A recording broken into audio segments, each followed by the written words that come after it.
Çox təşəkkür edirəm, hörmətli xanım sədr, hörmətli millət vəkilləri, hörmətli xanım sədr, mən sizə xüsusilə təşəkkür etmək istərdim ki, Milli Məclisdə təqdim olunan hər bir təklif həm komitədə, həm şöbələrdə ayrı xüsusi olaraq qiymətləndirilir və müzakirə olunur.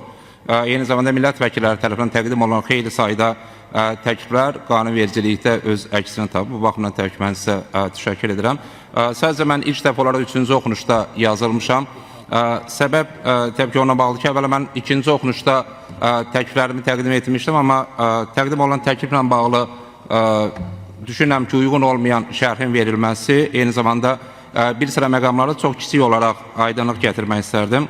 Əvvəla ikinci oxunuş zamanı hörmətli Əminə xanım qeyd etdi ki, dünyanın heç bir ölkəsində cərimə məbləğləri minimum əmək və ya əhalinin gəliri ilə bağlanmır, amma əksinə dünyanın əksər ölkələrində cərimə məbləğləri minimum əmək və gəlirli səviyyəsi ilə bağlanır. Və bunu təbii ki, xüsusən də Avropa İttifaqının dövlətlərin qanunvericiliyinə baxmaqla çox asanlıqla müəyyənləşdirmək olar. Çünki inkişaf etmiş ölkədə tətbiq edilən cərimə məbləğini hansısa digər zəif inkişaf etmiş və ya inkişaf etməkdə olan ölkədə tətbiq olunması praktik olaraq mümkün deyil.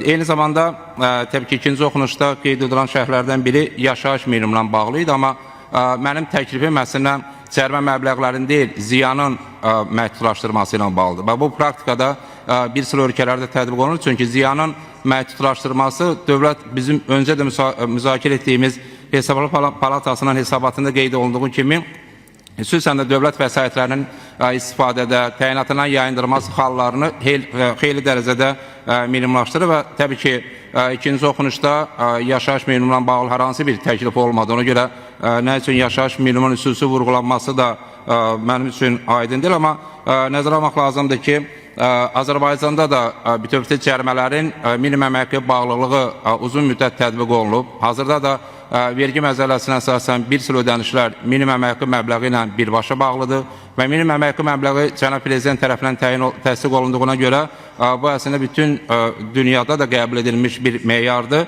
O baxımdan xüsusilə qeyd etmək istərdim ki, bu praktika inkişaf etmiş ölkələrin və eləcə də bir sıra MDB ölkələrinin praktikasına uyğundur və bir daha sizə təbii ki, müzakirələrin təşkilinə və dəstəyinizə görə təşəkkür edirəm. Çox sağ olun.